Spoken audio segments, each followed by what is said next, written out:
savez, les offenses sont naturelles. Dieu, dans votre quête de vous amener vers votre futur, vous allez rencontrer l'autorité. Mais l'autorité ne sera pas toujours parfaite. Donc, à un moment donné, il faut comprendre que ça, c'est une ruse importante que Satan va utiliser pour vous fragiliser dans votre combat contre l'autorité. Les gens vont vous offenser, les gars. Le problème de beaucoup de gens, ils ont succombé à l'offense. Succomber à l'offense, c'est comme une plante qu'on plante aujourd'hui ici. Dès que tu es fâché, on te déterre. On te plante ici. Dès que tu es fâché avec quelqu'un qui t'a insulté, on te déterre. On te plante ici. Mais une telle plante n'aura jamais de racines dans aucun environnement. Parce que c'est ta capacité à tenir dans un environnement qui pousse tes racines plus loin. Mais sans racines, il n'y a pas d'auteur. C'est vrai qu'il peut y avoir des problèmes qui arrivent. Et Dieu utilise cela pour te relocaliser. Mais c'est des problèmes qui ne sont pas là matin, midi, soir. On ne passe pas sa vie à s'offenser. On s'en sortira pas. Dans le foyer, les offenses viendront. Dans la maison, les offenses viendront. Au travail, les offenses viendront. À l'église, les offenses vont se multiplier même. Parce que là où il y a des hommes, frère, ce sont ces choses-là qui sont là. Et je veux te dire, Dieu ne va pas régler ton problème sans te confronter à ce qui peut régler ton problème. Il y a des gens, il faut qu'on te choque pour que tu reviennes à la raison. Donc les gens s'offensent et puis ils tombent dans l'amertume. Donc ils sont assis dans l'église, le frère qui s'assied là, s'assoit au milieu. Après il est assis derrière, il est offensé, il est blessé. Et souvent ils ne disent rien. Et l'offense, elle finit par te conduire dans des étapes. Numéro 1, quand tu es offensé, tu vas avoir de l'amertume. Tu es blessé. Quand tu es blessé, tu vas être passif. Quand tu vois les gens entrer dans une zone de confort où ils sont passifs, moi je viens à l'église, je prends mon message, je m'en vais. Ils ont été blessés. Au lieu de traiter leurs problèmes, ils ne comprennent pas que Satan est en train de les faire bouger vers quelque chose qui va exécuter leur vie. Parce que l'amertume, les blessures intérieures, qu'elles ne sont pas réglées, frère, elles vont vous conduire. Et on a un cas école dans la Bible. Le cas école, c'est le cas de Absalom. De Samuel 13, verset 22. Absalom, fils de David, roi. Il avait plusieurs enfants. Et un jour, il y a eu un incident familial. Et Amnon, qui était l'un des fils de David,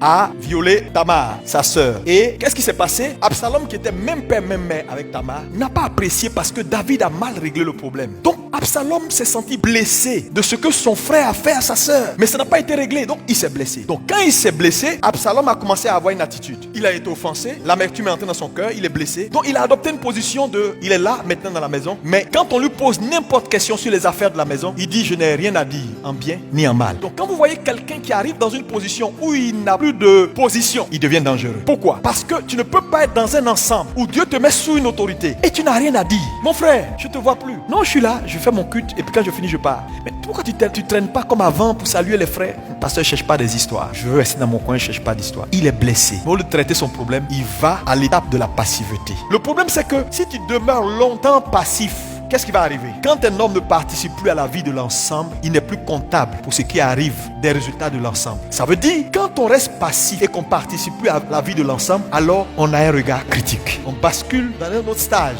Maintenant, on devient critique.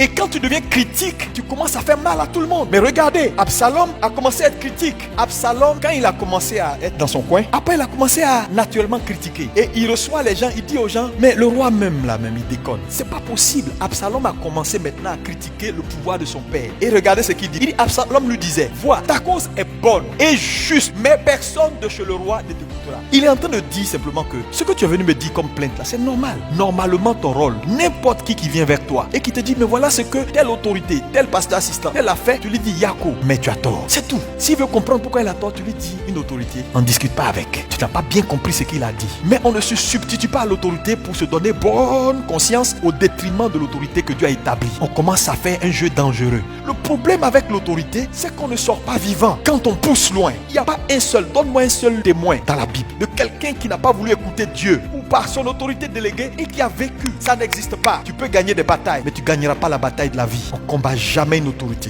Regardez, et il a fini où? Il a fini maintenant par, on casse l'assemblée, on va tuer Amnon. Il a tué son frère. Il est entré maintenant dans une rébellion ouverte. Ce qui était juste une offense. Les gars, ne vous laissez pas offenser par tout ce qui se fait dans une église, dans votre travail. Soyez des hommes avec une carapace dure. Ce n'est pas tout dans la vie on prend pour faire affaire d'État. Il y a des choses qu'on laisse. Ta femme t'a parlé, bon, à la limite, laisse tomber. Ton mari t'a parlé, il t'a dit des choses que tu n'as pas appréciées, mais laisse tomber. N'en fais pas une affaire de société. Tu appelles X, tu as vu, j'ai parlé, voilà ce qu'il m'a fait, et puis il m'a même pas été. Tu appelles la tante, j'ai parlé, mais attends.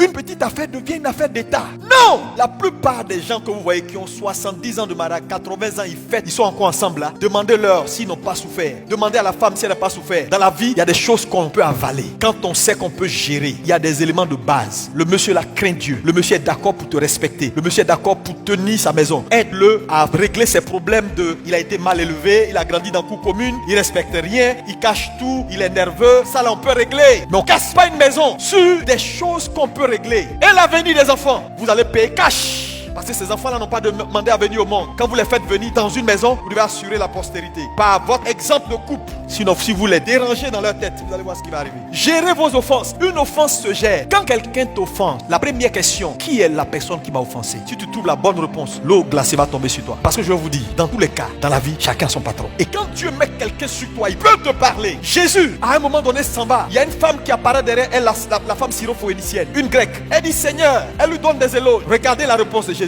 Il dit, je n'ai été envoyé qu'aux brebis perdues de la maison d'Israël. Elle poursuit. Il dit, je ne prendrai pas la nourriture des enfants pour donner aux chiens. Comment tu peux m'appeler moi chien? Moi qui t'ai honoré, qui t'ai appelé Seigneur, tu dis je suis chien? Elle n'a pas regardé à ça. Jésus l'a ouais. Elle a continué. Et Jésus a dit, cette femme a la foi. Je vous dis, vous allez faire face à des gens qui vont dire des choses, qui vont vous parler. Toi, on ne peut pas te parler. Tu es qui toi? Et puis on ne peut pas t'insulter. La reconnaissance de son identité et de qui on est ne nous exclut pas la justice de l'autorité. Ou que l'autorité nous parle. Attends, mon papa me parle, ça n'enlève pas ma valeur, c'est mon père. Non, tu m'as parlé comme ça. Comment tu peux me parler comme ça? Oui, je te parle comme ça. Même ton mari te parle. Comment tu peux me parler comme ça? Je te parle comme ça. Parce que le fait de te parler, je suis ton autorité. Mais ça n'enlève pas ton identité, ta valeur. Parce que si je ne reconnaissais pas ta valeur, je ne serais pas lié à toi. Donc on est, en termes de valeur, on est les mêmes. Mais en termes d'autorité, je peux te dire certaines choses pour te régler. C'est vrai, je ne suis pas en train d'encourager les hommes à dire n'importe quoi à leur femme ou aux femmes à dire n'importe quoi à leur mari. Le respect est quelque chose qui doit être de mise. Mais s'il arrive que quelqu'un a été mal éduqué, quelqu'un a des problèmes pour se métamorphoser, il faut l'aider. Ne détruis pas tout à cause de ça. Le monsieur, il a fini de parler, il a oublié. Toi, tu es dans Palabre depuis 3 semaines. 2 Samuel 16, verset 11. Vous savez, n'arrivez pas à un point où l'autorité sous laquelle Dieu vous établit a de la colère contre vous. Parce que la colère de l'autorité est destructrice. Quand David a fait cette déclaration et qu'il dit mon fils m'en veut, j'ai mal au cœur et je ne suis pas content pour ce qui arrive, ça n'a pas duré. Les gens ont poignardé Absalom, ils l'ont tué. Et toute personne qui devient une boîte de résonance des plaintes des gens, tu as un problème. Tout le monde va chez toi, c'est là-bas on dit je suis pas content. C'est là-bas on dit je suis fâché. Et toi tu es là. Et moi on a même tu as coupé le pan de la robe de ton père. Tu l'as pas poignardé mais tu as coupé le pan de sa robe. Tu as commencé à la rébellion.